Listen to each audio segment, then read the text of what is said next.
विष्णुपुर नामक एक गांव में वीरेश और गृहा नामक दो अच्छे दोस्त अपने परिवार के साथ रहते थे।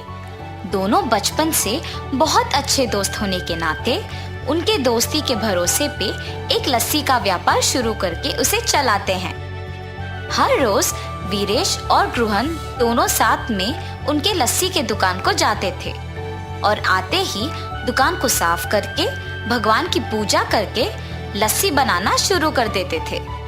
इनके लस्सी के तैयारी के लिए हर रोज शाम को लीलावती नामक एक बूढ़ी औरत इन्हें दही देने दुकान आया करती थी। और बेटा, व्यापार कैसे चल रहा है? बहुत अच्छा चल रहा है दादी। आपकी इतनी उम्र आने के बाद भी इतना काम करने की क्या जरूरत है दादी? मेरी तो सिर्फ उम्र बढ़ रही है बेटा, शरीर का ताकत तो अब भी जवान है। ऐसे ही दही देने आके उनके साथ थोड़ा बातचीत करके हंस के चली जाती थी। गृहन और वीरेश को भी उनके बारे में अच्छे विचार थे। एक दिन जब लीलावती हर रोज की तरह दुकान को दही देने आई तो उसने देखा कि वहाँ वीरेश नहीं था। समय देख के, बेटा गृहन, लगता है वीरेश दुकान में नहीं है। जी दादी, नहीं है। क्यों, क्या बात है? इस वीरेश के साथ काम करके क्या ही कमा लोगे तुम? मैं जब भी देखती हूँ सिर्फ तुम सारे काम करते हो और वो वीरेश तो सिर्फ तुम्हें लस्सी के मटके देते रहता है। ज्यादा काम करने वाले को ही ज्यादा लाभ मिलना चाहिए। ये बात मैं तुम्हें बहुत दिनों से बताने की सोच रही थी। नहीं दादी, आपको जरूर कुछ गलतफहमी हो गई है। मुझे तो वीरेश ने ही लस्सी बनाना सिखाया। उसके काम ना करने का सवाल ही नहीं उठता। आप दुकान आते तो हैं, पर 10 मिनट से ज्यादा कभी नहीं रहती है। इसीलिए आप वीरेश के वास्तविकता से अनजान हैं। ठीक है, तुम्हारी मर्जी बेटा। मुझे जो कहना था मैंने कह दिया।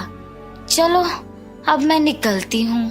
और जाते वक्त मन ही मन पछताती है कि उसे ये सब गृहन से कहना ही नहीं था।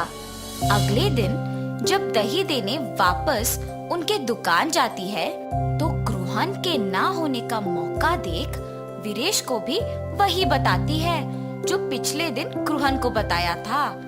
गृहन उसकी बातों की विश्वास करता है मगर नजरअंदाज कर देता है और यही कहता है कि शायद उसने गृहन को सही तरह से नहीं समझा होगा। लेकिन वीरेश लीलावती के बातों से प्रभावित होकर गृहन पे उसके विचार बदल देता है। अब ये दोनों दो अलग दुकान खोलेंगे और मुझे ज्यादा दही बेचने को मिलेगा। वीरेश लीलावती के कहे बातों को जाके अपनी पत्नी को बताता है। आप कुछ मत सोचिए, मेरी बात सुनकर एक और लस्सी का दुकान खोल दीजिए बस। पर गृहन को क्या बोलूं? यही बोलिए कि जीवन में आगे बढ़ने के लिए ना अलग अलग व्यापार करना बहुत जरूरी है। पत्नी के प्रेरित करने पर वीरेश गृहन को एक नई लस्सी की दुकान खोलने की बात कह देता है और निवेश के पैसे गृहन से वापस ले लेता है। वीरेश के काम में और निर्णय में रुकावट ना बने इसीलिए गृहन उसे कुछ नहीं कह पाता और वीरेश के दूर होने पर बहुत दुख होता है। गृहन को दुखी होते देख उसकी पत्नी, आपको ऐसे दुखी देख मुझे अच्छा नहीं लग रहा है जी। आपको अपने मन को ये कह के संभालना होगा कि वीरेश जी की स्थितियों ने शायद उन्हें ऐसे करने पर मजबूर किया होगा। वही तो मुझसे नहीं हो पा रहा। और ऐसे अशांत मन से आप क्या ही व्यापार चलाएंगे? ठीक है, एक काम कीजिए। हमारे गांव में मेरे चाचा राधे नामक एक लस्सी दुकान चलाते हैं जो बहुत ही प्रसिद्ध है। वहाँ बहुत प्रकार के लस्सी बनते हैं। वहाँ जाके आप भी अलग प्रकार के लस्सी बनाना सीखिए। आपका ध्यान इस बात से हटेगा और व्यापार में भी वृद्धि होगा। सही बात है, वही करूँगा। ऐसे गृहन 6 गांव बाद वाले भीष्मा नगर में अपने रिश्तेदार के घर जाता है। अरे बेटा गृहन, कैसे हो तुम? तुम्हारी पत्नी कैसी है और तुम्हारा व्यापार कैसे चल रहा है? सब कुछ ठीक है मामा जी। आपके दुकान के अलग प्रकार के लस्सी आसपास के सारे गांव में बहुत प्रसिद्ध है, इसीलिए मैं भी उसे स्वाद करने आया। हाँ हाँ, 12 प्रकार के लस्सी है, तुम्हें जो चाहिए वो पी लो बेटा, चलो चलो जाएंगे। और चाचा जी ग्रुहन को उनके लस्सी का दुकान लेके जाते हैं। वहाँ पे लोगों की भीड़ लगी होती है।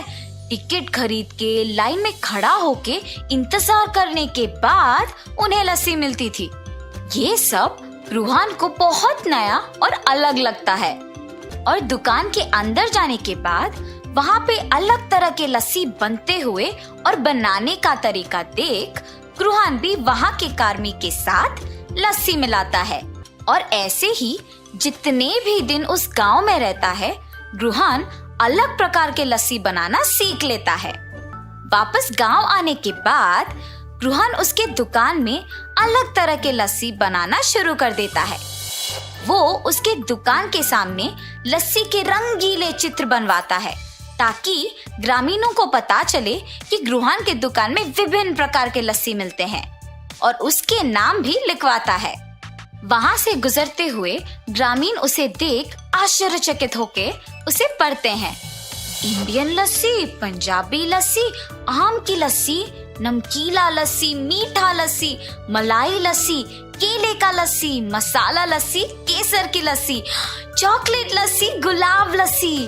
ऐसे नए नाम और रंगीले चित्र देख गांव वाले भी उन नए तरह के लस्सियों को स्वाद करने आते हैं। ग्रुहन, कुछ विशेष बात है? इतने प्रकार के लस्सी, जरा मसाला लस्सी देना। और ऐसे मसाला लस्सी पी लेता है।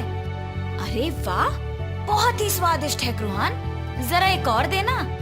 ऐसे बहुत लोग ग्रुहन के दुकान पे उपलब्ध उन लस्सियों के प्रशंसक बन जाते हैं और ग्रुहन को अच्छा आमदनी भी मिलता है।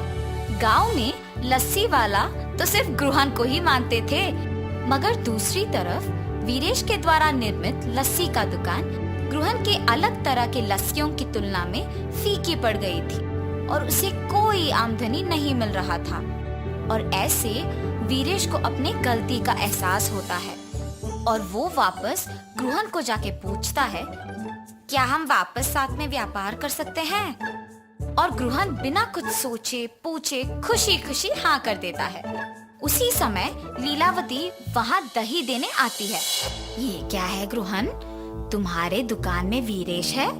जिस व्यापार के लिए तुम्हें छोड़ दिया था, इसे तो वहाँ होना चाहिए ना। ये दुकान सिर्फ मेरा नहीं बल्कि वीरेश का भी है। तुम्हारे बातों से प्रभावित होके मैंने अपने बचपन के दोस्त को दुख पहुंचाया।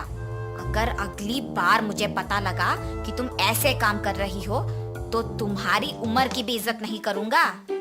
वीरेश की बातें सुन के लीलावती डर के मारे वहां से चली जाती है और ग्रुहन वीरेश की बातों पे हंसता है। ऐसे वो बिछड़े हुए दोस्त वापस मिल जाते हैं और खुशी से अपना व्यापार चलाते हैं।